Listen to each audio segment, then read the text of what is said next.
few weeks ago, the Baseball Writers of America elected one man to go into the Hall of Fame this summer. That man will go in as a Philadelphia Philly, but he could have, and some fans wish he would have, gone in as a Cardinal if they just hadn't traded him in 1972. He didn't do too much talking after leaving St. Louis. He let his pitching do the talking. So we're honored because joining us now on Sports Plus is Hall of Famer Steve Carlton. Steve, thanks for being here. Has it sunk in yet that you're in the Hall of Fame? Yeah, in a lot of ways. In other ways, I don't give it much thought. You know, I'm living my own life, but people don't let you forget the fact you get a congratulatory conversation all the time, and I like to forget it and prepare my speech or whatever. You know, so, but yeah, it's just pretty neat. Once you say, I think after the ceremonies in the Cooperstown, that's with all that sort of hoopla. Now it shows it's just like it's a statement from the writers right now that you're in. But I think all that attention around Cooperstown is going to be quite interesting. You didn't really emerge as a star in the National League really until after the 68. 69 was your first really good year. And I want you to take a look. I want you to take a look at something, Steve. This is an interview you did on this television station back in 1969 with Jay Randolph, and it's very prophetic. Take a look at this. Okay. I'm looking forward to a real big year this year. I've come up with a new pitch. I've come up with a slider I think will be a tremendous asset to my repertoire of pitches. Yeah, a slider, adding the slider to your repertoire of pitches. It did help a little bit, didn't it? Yes, it did. That was God, that was really turned out to be a great pitch. I developed in 1968 in Japan. I started throwing that. Timmy McCarver and myself talked a lot, and Timmy didn't like. I was right over the top all the time as a left-hander, and my fastball didn't move one way, just pretty straight, and I had the big curveball, but it didn't have any side movement to it. It was pretty much straight down, and Sadaharu O hit a couple of home runs off me because I couldn't get him when he picked that foot up. I couldn't get him to move off the plate very well, and so I said, well, next game we'll throw the slider, because I've been messing around. I messed around with all of 68 during the season, but I mean, pitching in the rotation, you don't take an uncertainty, and yeah. At that time anyway. So and I threw the ball at O. When he picked that foot up, I threw it right at his ribs, and he went. He bailed out, and the ball came back over the plate, and we figured we had a pretty good pitch by then. And in '69, I decided to use it throughout the season. And then things really started to happen, but it wasn't too long after that you were traded by the Cardinals. Now, this is not a trade that you really wanted to happen, was it? What exactly happened? Take us back to that time. Well, in '69, after the '69 season, I think we got into some contract disputes, and I ended up signing a 2-year contract, and I negotiated with Augie Bush back at that time, and it was unheard of at that time. I think Kenny Boyer was the only player in the Cardinal organization that comes to my mind anyway that had signed a multi-year contract, 2-year contract, which is no big deal now. But so prior to that, Kenny Boyer was the only one that signed, and then we ended up signing a 2-year contract. In the first year of that contract, I lost a lot of games. In the second year of the contract, in '71, I won 20 games. So the Cardinals, back before free agency, they said, well, you're never a 20-game winner, so you can't demand any kind of money. They always had you under the thumb. So after I won 20 games, I said, well, here I am. Where's my money? Yeah, and it came down to like $2,500 difference in.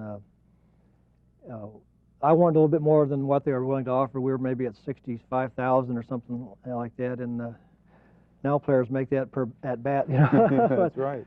But and I wanted 67.5, I recall, or somewhere in that neighborhood, and I think Mr. Bush got emotionally involved in this thing, and tried to trade me to a last place ball club, or did trade me to a last place ball club, and that's sort of how the thing unfolded. And you got the word, and didn't you at that point, I think Bing Devine called you, and you said, Bing, wait, we can renegotiate. I called him back, as a matter of fact. He woke me up, it was like 8 or 8:30 in the morning to tell me this thing happened. And just, really, God, I was in shock, because back then they traded you because you were no good. And now trades are very popular and jumping around from team to team with free agency, but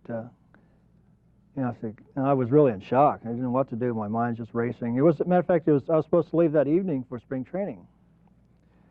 And as a matter of fact, I did, but with another ball club. Yeah. I'm in the same area because I was with Philadelphia. I ended up in Clearwater instead of St. Pete. But I called Bing back and said, Bing, can't we do anything? I'll take, I'll take the offer. And he said, too late, it's a done deal. So, God, But mine really goes bananas, Yeah, and here you are, you're being traded to Philadelphia. You're right there, a last place team, but you committed yourself to winning. And I'd like to know what was going through your mind. You go to the last place team, a team that your first year with them only won 59 games.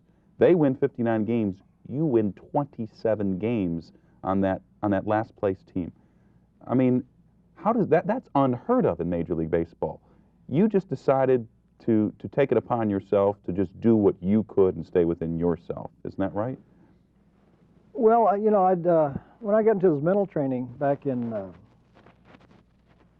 well, I'll tell you, the first time I got into this mental training was in '71 when I won 20 games. Because I was winning 13, 15 games, for those first few seasons I was with the Cardinals, and I had a guy start writing me and helping me with the mental development, because I'd come down and the ninth inning I'd be up against the Pirates and leading 1-0 or 2-1, and end up losing the game in the ninth inning kind of thing, maybe on one pitch.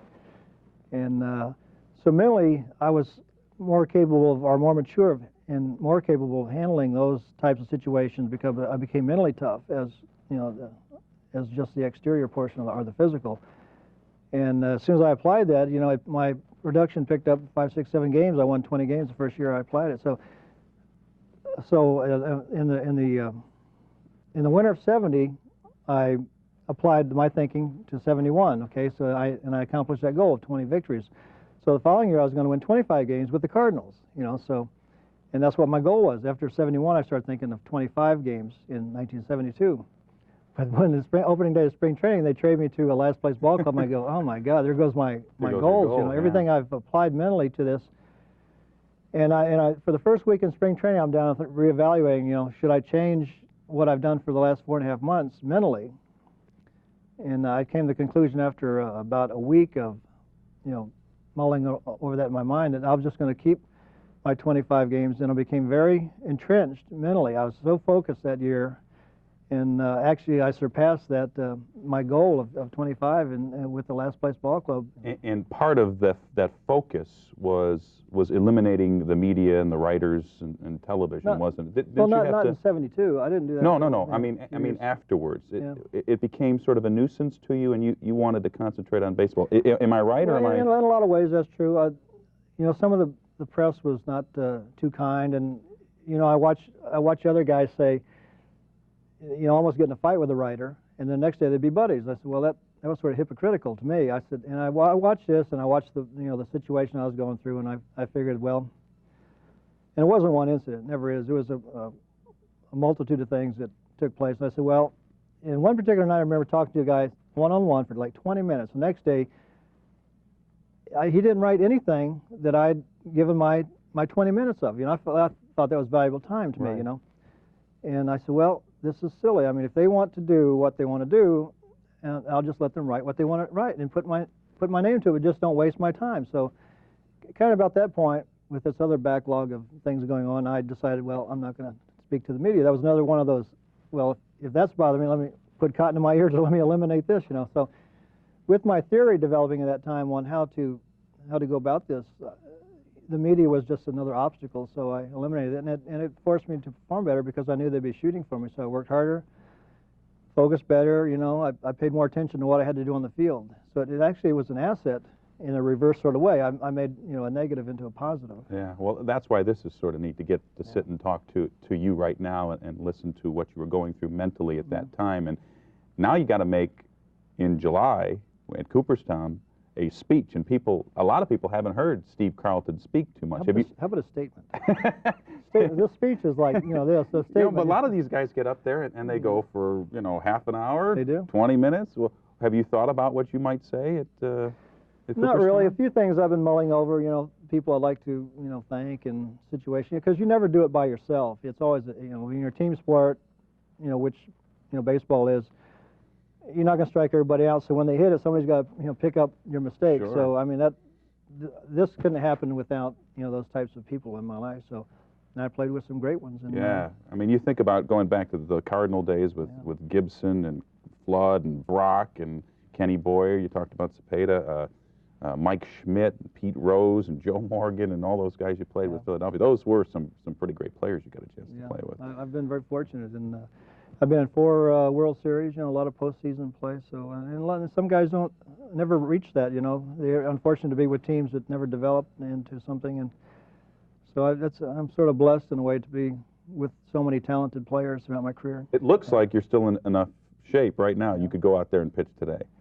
Yeah, I can. I'm doing a lot of yoga right now. I'm stretching out. My arm is getting a lot of more flexibility because I've been lifting weights ever since I got out of the game. And actually, I've been starting to throw the ball a little bit. Have you thought about going back? Jim Palmer tried to do it a couple years ago. Michael Jordan, I haven't struck him out yet. There's another. That's right. I got Bo Jackson, but not. Maybe. I don't know. All right. Makes a good story. But I have been throwing just as part of my rehabilitation program. So. Well, speaking for St. Louis sports fans, you've left a lot of great memories, both as a Cardinal and a Philadelphia Philly. And congratulations on the Hall of Fame. We appreciate your time today, and we'll look forward to the speech or the statement at Cooperstown. Steve Carlton, thank you very much. Thanks, Mike. That's Hall of Famer Steve Carlton. We'll be right back.